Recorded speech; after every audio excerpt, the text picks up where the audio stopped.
आसम फलदायकम। अपने को संभाल करके साध करके मानो, या तो जान लो या फिर मान लो।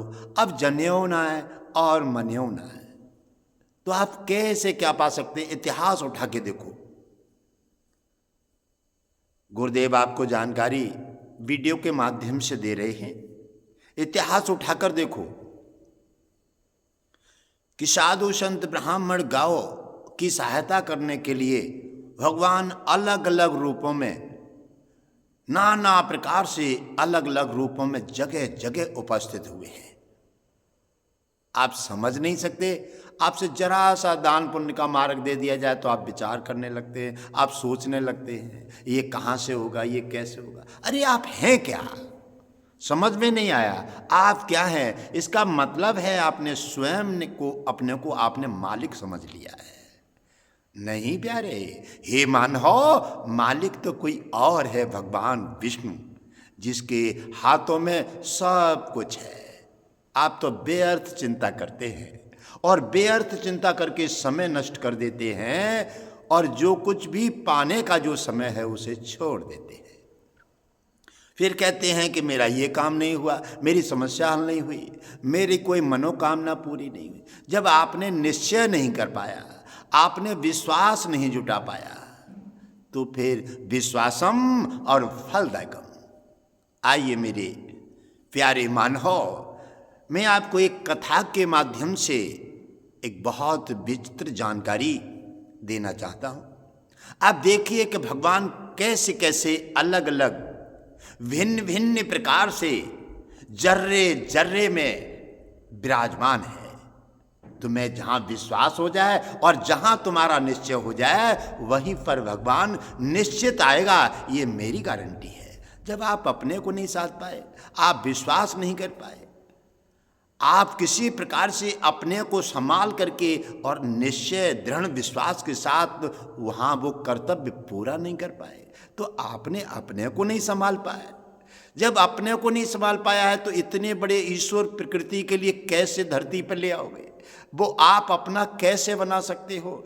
आप अपने को नहीं साध पा रहे हैं, इसलिए अपने को समझा करके विश्वास कीजिए और निश्चय के साथ बताए हुए मार्ग पर चलिए, आपका निश्चित कल्याण होगा।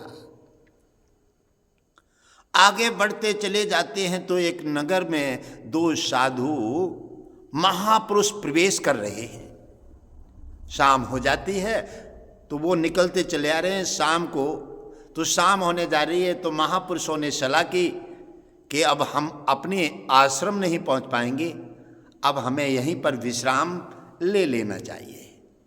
महापुरुषों ने दोनों ने सहमति जुटा करके कहने लगे, ये नगर दिखाई दे रहा है, इसी नगर में किसी अच्छे पुरुष के पास चल करके और रात्रि व्यतीत करते हैं, तब कल अगले कल आश्रम पहुंचेंगे। कहने लगे ठीक है, और दोनों ने विचार किया और नगर में प्रवेश कर दिया।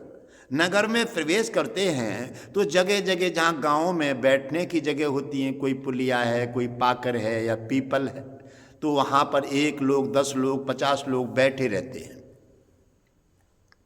जाकर के देखा तो 4-5 नौजवान प्रवेश करते हैं तो वहीं बैठे हुए हैं, और संत जी ने कहा कि इन नौजवानों से किसी अच्छे व्यक्ति का मार्ग पूछ लेते हैं। साधु संत तो बिना छल कपट, बिना किसी दोष भाव के, बिना किसी पक्षपात के सभी से जानकारी लेने को तैयार हो जाता है, क्योंकि साधु कहते हैं सा का माना शांति और धू का माना धूल। सा और धू दोनों से मिलकर के बनता है साधु। साधु पक्षपात नहीं करता है। कहने लगे, बच्चा यहाँ इस नगर में कोई अच्छा सभ्य व्यक्ति हो, परिवार, वहाँ हमें एक रात व्यतीत करनी है, तो बच्चा बताइए किधर जाएं, कौन अच्छा है? चारों बच्चों ने उन्होंने सलाह की और बड़ी मजम्मत साधु की बनाने की तैयारी कर दी। कहने लगे, ऐसे गरीब ब्राह्मण के पास धकिया दो, पहुंचा दो इन्हें, जहां पर खाने को निवारा ना मिले तो इन साधुओं की भी अकल ठिकाने आ जाएगी और ब्राह्मण का भी उसका निरादर अपमान होगा। ये भी माल खींचने के लिए अच्छा घर परिवार ढूंढ रहे हैं। उन्होंने इन साधु संतों की निंदा और अपमान कराने के लिए उन चारों पुरुषों ने, क्या उनका ये कर्तव्य था? साधु संत महापुरुषों का निरादर करो, उनकी मजम्मत बनाओ, उनकी चुगलियां करो और उन्हें नीचा दिखाने की चेष्टा करो। अरे मानो, जिसकी स्वयं दुनिया बनाने वाला जो भगवान विष्णु जिनकी रक्षा में हर समय तत्पर रहता है, उसका तुम क्या बिगाड़ सकते हो और क्या तुम खिल्लियां कर सकते हो? स्वयं तुम अपना नुकसान कर बैठोगे। और कहने लगे, बाबा यहां से सीधे चले जाओ और एक ब्राह्मण है, बहुत अच्छा ब्राह्मण, धनाढ्य है, वहाँ आपकी रात्रि बड़ी अच्छी तरह से खाना पीना मिलेगा और आपका आनंद मंगल होगा। साधु संत महापुरुषों ने उन बच्चों की बात को सही समझ करके और आगे बढ़ जाते हैं। जब उसके नाम लेकर के और दरवाजे से जब पुकारा तो देख रहे हैं कि उसके छप्पर पर फूंस नहीं है, देख रहे हैं कोई चारपाई साबित नहीं है। और जब आवाज दी, आवाज देते ही देवी की कानों में आवाज पहुंच जाती है, वो थी लक्ष्मी। और लक्ष्मी का मतलब होता है कि साधु संत महापुरुष और धर्म के हमेशा समर्पित रहती हैं और अच्छे आचरण करके सभी का सम्मान करके अपना कल्याण कर लेती है। जाकर के जब उनके पास पहुंचे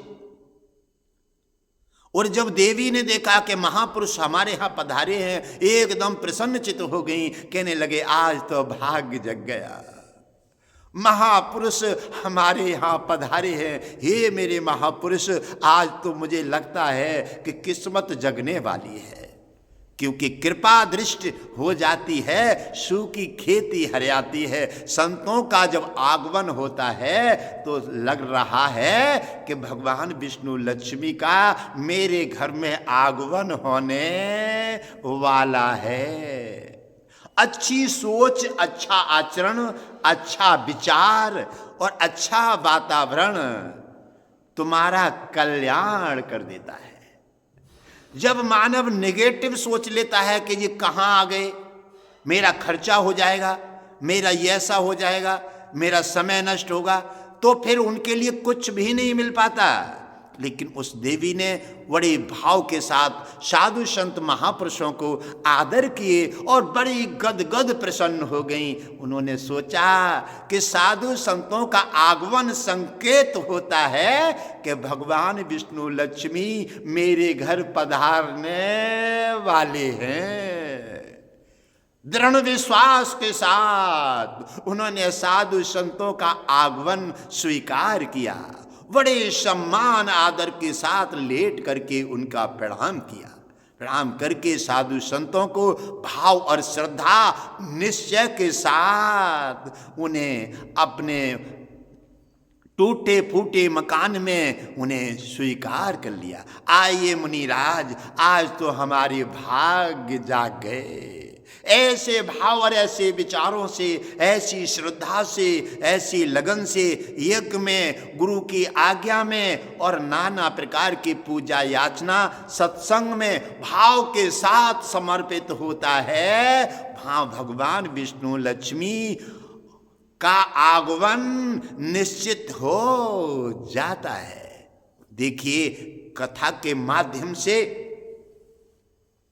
अच्छी सोच, अच्छे विचार मानव को वैसा ही मार्ग दे देते हैं। तुमने अच्छा सोचा है तो अच्छा होगा और तुमने बुरा सोच लिया है तो निश्चित बुरा होगा। मानव की दुर्गतियां हैं, मानव को स्वयं पतन कर देती हैं। इसी प्रकार उन्होंने देखा कि चलते चले जा रहे हैं और जब जाकर के उन देवी ने, तब तक उनके पति महाराज आ जाते हैं।